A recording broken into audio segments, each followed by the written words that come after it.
All right, let's get ready for some Zone 3 training. Okay, let me explain. Zone 2 has been getting all the press attention these days. Coaches love talking about Zone 2 training, but there's real value in Zone 3. And it's not this boogeyman, this gray zone, this no man's land of effort that we should ignore at all costs. So let's get into some details about Zone 3 and when and where it's appropriate for some Zone 3 running. Okay, let's first define Zone 3 so we know what we're talking about. Because Zone 3 is the least talked about zone in a 5-zone model. So we are talking about a 5-zone model, and Zone 3 comes right after your Zone 2 threshold and right before your Zone 4 threshold. In other words, your easy running effort and your anaerobic threshold. The zone of effort in between these two boundaries, your Zone 2 and lactate or anaerobic threshold, this is Zone 3. Now, for a lot of runners, their half marathon pace and their marathon pace are going to fall somewhere in Zone 3. So it actually stands to reason that race-specific training for these kinds of distances is going to be a lot of Zone 3 training. And the interesting part about Zone 3 is that it's not actually defined by your heart rate. We use heart rate as a proxy for lactate. Your Zone 2 threshold is when lactate levels start to rise. And Zone 2 is defined by stable lactate levels. So when you get to that point of effort where your lactate levels begin to rise, that's when you're in Zone 3. Now, of course, when you get to your anaerobic or lactate threshold, that's when you cannot clear and process the lactate. You can't use it for fuel. You can't get it out of your system, and you end up running anaerobically or without oxygen. So this zone of effort has to come before your lactate threshold, but after that very easy, stable lactate level of Zone 2. Now, what this also means, which is very interesting, is when you go running and it's like a hot summer day like it is right now, and you're experiencing a higher than normal heart rate, slowing down to get your heart rate back into Zone 2 isn't actually very effective. Just because your heart rate is high doesn't mean your lactate levels are high. So you might be experiencing even a Zone 1 or a Zone 2 stress while actually having a Zone 3 heart rate. Very interesting to think about.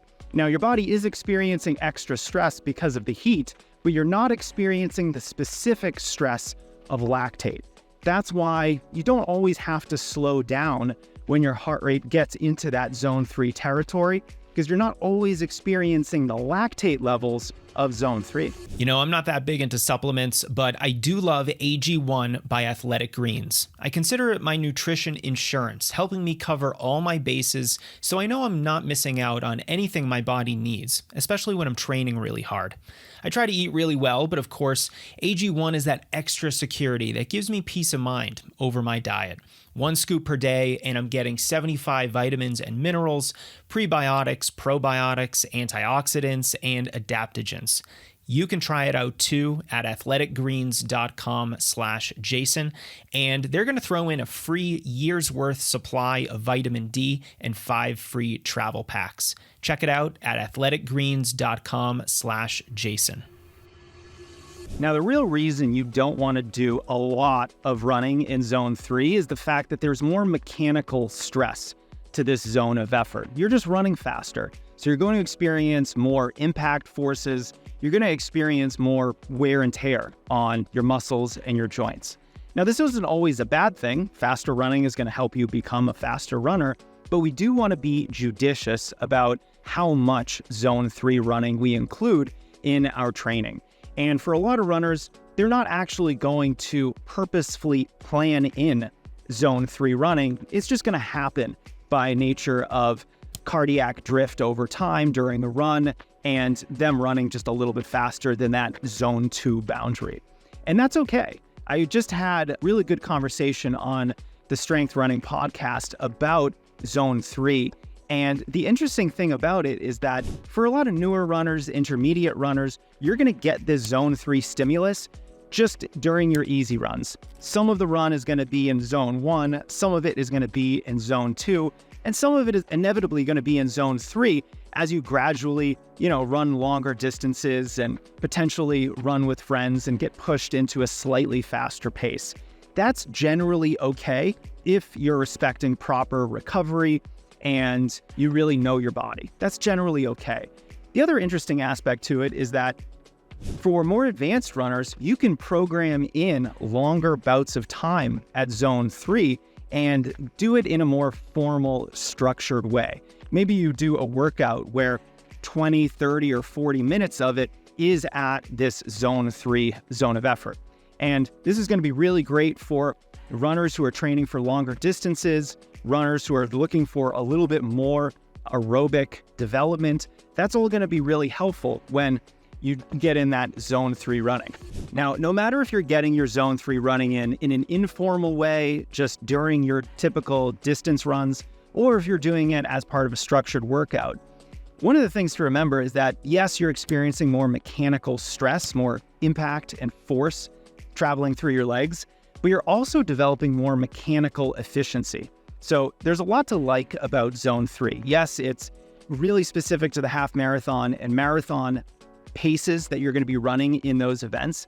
It's also going to help you develop more running economy. So your efficiency is going to get better because the faster you run, the harder it is to have really bad running form. So just by including some of this faster running into your program, you are going to be helping improve your running form in a way that is going to promote more mechanical efficiency and over time help you become more economical. So I do want to be clear. I'm not telling you to go run all your easy runs in zone 3. That would probably lead to some repetitive stress injuries. We certainly don't want that. But what I am telling you is that zone 3 has been made out to be this very ineffective zone of training. Jack Daniels might call it gray zone. I think this thinking is a little bit outdated. It has actual physiological benefits because you're training at a specific pace to the half marathon and the marathon, but you're also getting more economical efficiency gains by running at a slightly faster pace.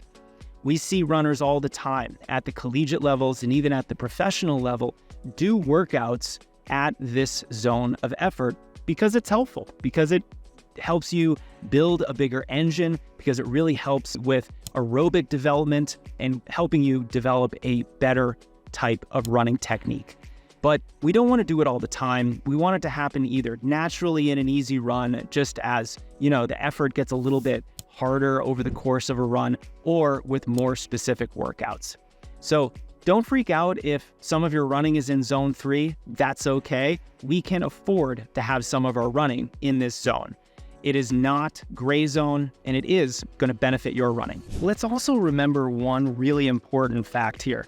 No run is going to be in one single zone. You are always going to have gradations and time spent in multiple zones, even for an easy run. You might have the first 5 or 10 minutes of an easy run in zone 1 because you're just getting started. Maybe you're doing the right thing and starting your run a little bit easier to help that warm-up process. And then you're going to spend a big chunk of time in zone 2. And then as your heart rate continues to drift, as the effort might get a little bit harder over the duration of the run, you might venture into that zone 3 territory. So at no point should we ever really be trying to stay in one zone exclusively, with the exception of some workouts where we want to be at our anaerobic threshold, for example, or we're trying to hit a very specific pace when we're training for, a certain race and we're doing a race-specific workout. But for easy runs, for long runs, even for recovery runs, we are going to see some of our time being spent in multiple zones, and that's okay.